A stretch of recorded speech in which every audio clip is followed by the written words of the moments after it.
아니 한 번 봐서 그냥. 하이스쿨 슈퍼히어로스. 지금 협박하는 거냐?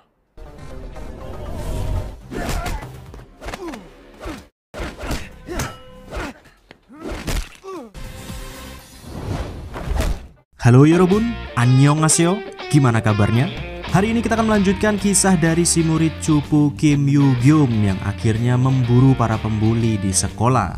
Setelah Yoo-gyum berhasil mengarahkan para pembuli dan menjadi yang terkuat, Yoon-gi pun mengajak Yoo-gyum untuk mau membuat tim duo dengannya demi bisa memberantas para pembuli yang sangat merosakkan. Dan kira-kira bagaimanakah keseruan dari perburuan para pembuli tersebut?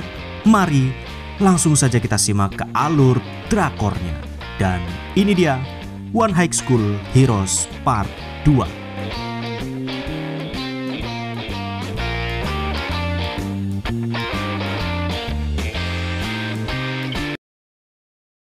Melanjutkan kisah dari Yoo-gyum dan Yoon-gi. Setelah mereka membuat tim duo, mereka pun memburu para pembuli dengan menggunakan topeng mirip Swampak untuk menutupi identitas mereka. Target pertamanya adalah Nam-hyuk, seorang pembuli dari anak konglomerat yang selama ini sudah memakan banyak sekali korban.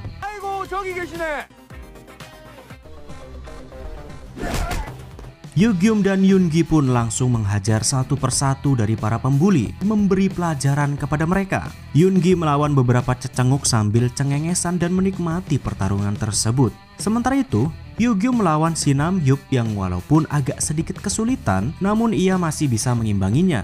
Dengan kemampuan analisisnya, Yoo-gyum mempelajari setiap gerakan Nam-hyuk dan lantas mengkopinya. Sampai setelah beberapa menit pertarungan berlangsung, akhirnya mereka pun bisa mengalahkan Nam-hyuk, si pembuli anak konglomerat.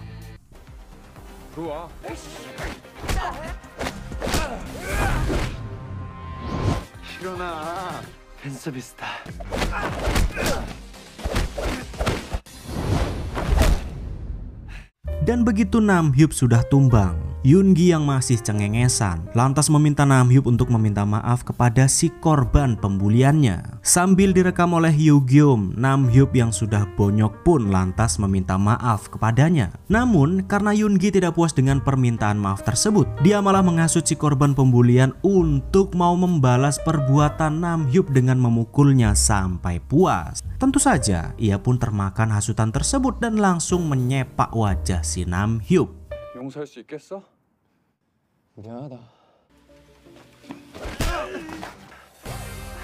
굿. 데뷔 성공을 축하한다.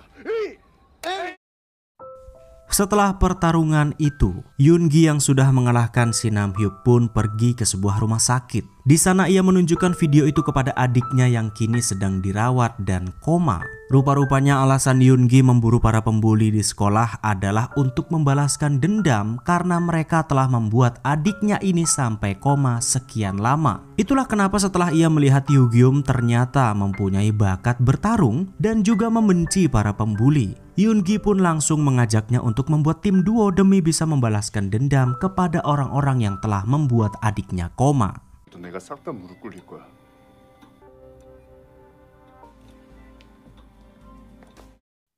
Sampai keesokan harinya di sekolah, ternyata Sung Jun kini sudah tobat dan tidak mau lagi ikut-ikutan menjadi pembuli di bawah kaki Sung Sik. Hong Il dan Lee Jin Woo yang takut dengan Sung Sik pun terus membujuknya untuk tidak berhenti. Melihat Sung Jun yang sudah tobat, Yoo-gyum lantas meminta mereka untuk tidak mengganggunya lagi. Namun Sung Jun malah ketus dan mengatakan kalau sikap Yoo-gyum kini jadi persis seperti para pembuli lainnya. 놈 될까봐 걱정되죠.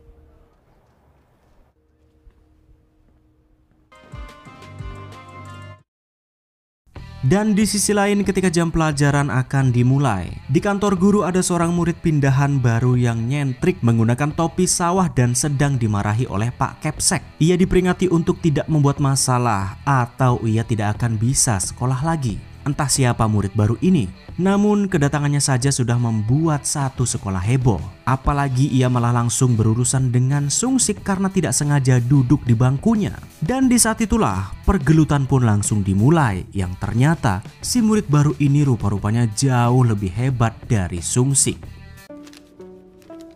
이거면 되나? 땡큐!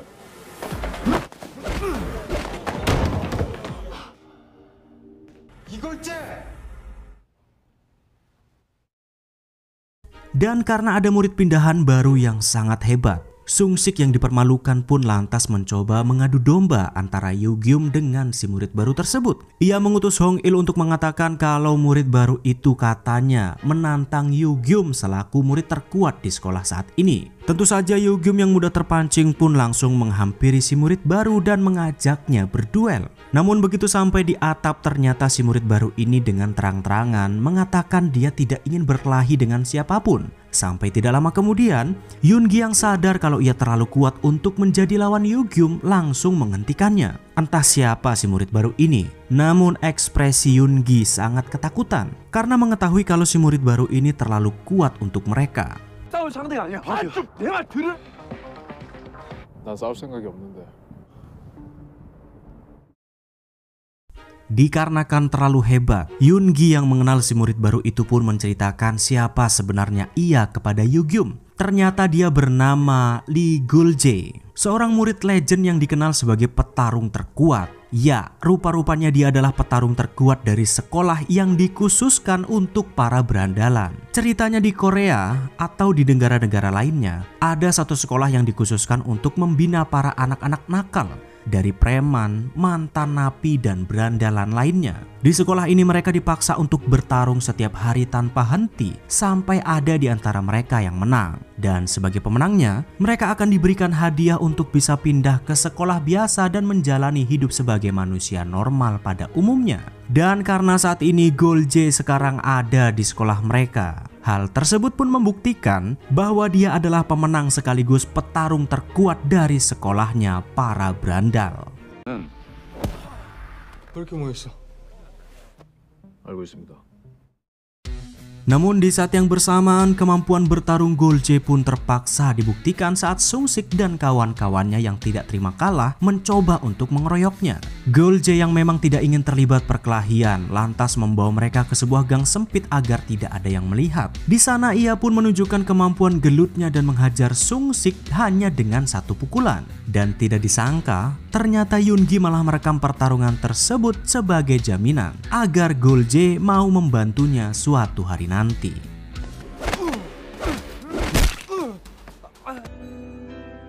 딱 한 번만 해. Sementara itu di malam harinya ketika sampai di rumah, lagi-lagi Yu-gyum dimarahi oleh ayahnya karena sering telat berangkat les. Ayahnya langsung mengkampleng Yu-gyum tanpa bertanya baik-baik terlebih dahulu. Tidak tahan dengan perlakuan ayahnya itu, ibunya pun lantas melerai dan mencoba membela Yu-gyum. Rupa-rupanya ibunya ini sadar kalau cara didik ayahnya itu akan membuat Yu-gyum menjadi anak yang salah jalan. Dan benar saja, setelah lagi-lagi dimarahi oleh ayahnya, mereka pun pergi ke sebuah lokasi di mana di tempat itu ada sekelompok murid yang sedang membuli murid lainnya. Dengan ciri khas topeng merahnya, mereka pun langsung menerjang para pembuli dan menghajar mereka habis-habisan. Para pembuli ini bahkan tidak punya kesempatan sedikit pun untuk melawan. Sampai akhirnya yang ditakutkan pun terjadi. Karena sudah sangat stres selalu dimarahi dan dipukuli ayahnya, Yu-gyum pun melampiaskan kemarahannya itu kepada para pembuli dan hampir saja membunuhnya. Beruntung saat itu Yoongi berhasil menghentikan kemarahan Yu-gyum.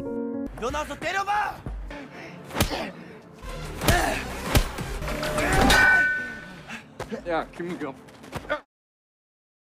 Karena kejadian itu, Yoongi pun langsung memperingati Yu-gyum untuk tidak berlebihan walaupun yang mereka lawan adalah para pembuli. Yoongi khawatir kalau Yu-gyum tidak bisa mengontrol emosinya, maka suatu hari nanti ia akan menjadi si pembuli selanjutnya. Persis seperti yang dikatakan oleh Sung Joon. Namun tetap saja, Yu-gyum tidak mau mendengarkan karena dia merasa benar bahwa yang mereka buru selama ini adalah pembuli yang telah merugikan banyak orang. 네가 하자고 했잖아.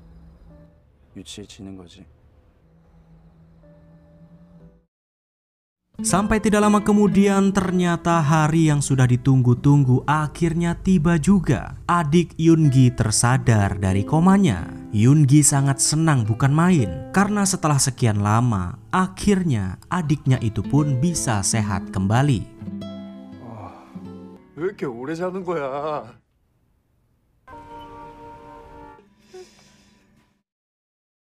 Dan untuk Yugyum, lagi-lagi ia masih kena repet oleh ayahnya karena setiap hari telat les. Bahkan kali ini kemarahan ayahnya itu sudah mencapai puncaknya. Kaset Walkman milik Yugyum hendak disita. Dengan nada keras ayahnya itu pun membentak Yugyum dan meminta kaset tersebut. Namun kali ini Yugyum berani melawan ayahnya dan mengatakan mereka tidak berhak mengambil barang itu karena merekalah yang telah membunuh abangnya.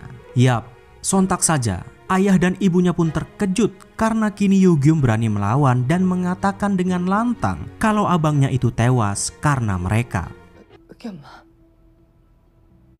야, 김의경. Dan untuk kesekian kalinya, demi menghilangkan stres, Yugyum dan Yoongi lagi-lagi pergi untuk memburu para pembuli. Kali ini sasaran mereka ada di sebuah lokasi di pinggiran kota. Namun ketika mereka masuk ke lokasi tersebut, tidak disangka-sangka, rupa-rupanya Yugyum dan Yoongi sudah dijebak. 이구나. 복면 쓴 또라이들. 이거 뭔가 잘못된 것 같은데. Ya, ternyata mereka sengaja dijebak untuk datang ke sana karena target mereka ini penasaran siapa sebenarnya pahlawan bertopeng yang telah mengalahkan teman-temannya. Karena sudah tidak bisa mundur lagi, Yugyum pun terpaksa duo versus squad untuk membuktikan kalau Yoongi bisa mengalahkan mereka. Pergelutan yang sangat sengit dan tidak adil pun berlangsung cukup merepotkan karena Yoongi dan Yugyum hanya menggunakan tangan kosong. Yang awalnya mereka pede bisa mengalahkan para pembuli, akhirnya malah kewalahan dan memutuskan untuk kabur dari sana. Beruntungnya, saat mereka sudah putus asa, tiba-tiba saja ada Sung Jun yang melintas dan langsung membonceng mereka. Ngeng.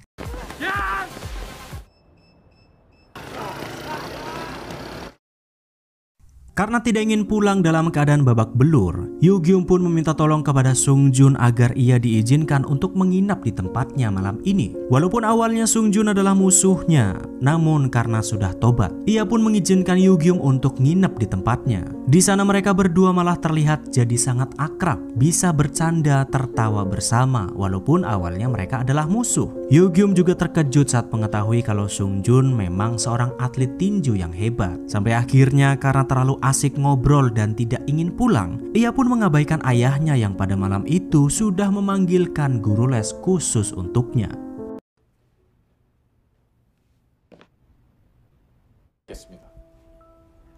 조심히 가세요.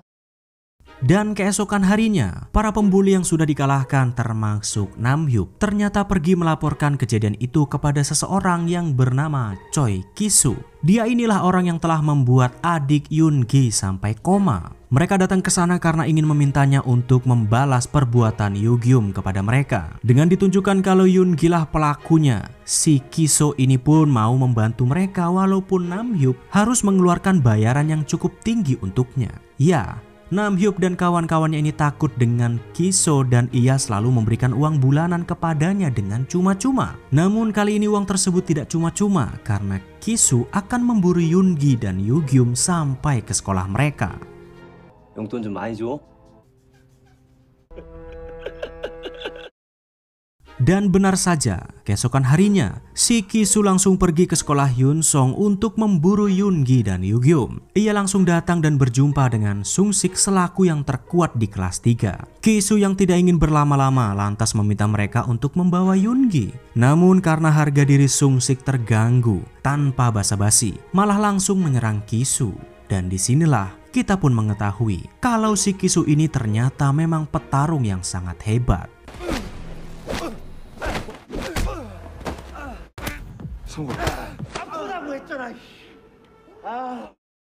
Sudah kalah dari Kisu, teman Sung-sik pun langsung menjemput Yoongi untuk memberitahukan kalau ada orang yang sedang mencarinya. Ia sangat cemas karena Sung-sik bisa dikalahkan dengan mudah. Dengan penasaran, Yoongi dan Yugyum pun langsung datang menemuinya. Dan alangkah terkejutnya, ternyata orang tersebut adalah Kisu yang telah membuat adiknya koma. Awalnya Yugyum langsung hendak menerjangnya, namun Yoongi melarang karena ia tahu kalau Kisu bukanlah lawan sepadan. Namun entah kenapa, Kisu ini malah mengatakan kalau ia lebih tertarik bertarung melawan Yugyum. Karena tidak ingin Yugyum terluka seperti adiknya, Yoongi pun langsung meminta Kisu untuk berduel one by one dengannya. Kisu pun menyanggupi duel tersebut dengan tertawa puas sampai akhirnya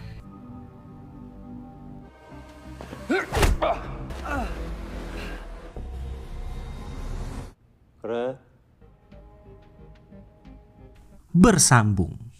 Sorry guys, episode One High School Heroes minggu ini cuman sampai di sini. Padahal nanggung banget ya, tinggal nunggu gelut dan baku hantamnya. Tapi gimana, namanya juga drama ongoing. Jadi kita harus bersabar untuk nunggu kelanjutannya minggu depan. Dan buat kalian yang masih nungguin kelanjutan drama ini, jangan lupa, minggu depan adalah episode terakhirnya ya guys ya. Kira-kira bagaimanakah ending dari drama yang sangat epic ini? Moga-moga aja nggak kayak Weak Hero Class 1 ya. Masa ia harus ada yang koma di ending cerita? Nyesek lah. Tapi ya mari kita lihat saja bagaimana akhir ceritanya minggu depan. Dan sampai jumpa di alur film selanjutnya. Arigato. Dan inilah dia, One High School Heroes.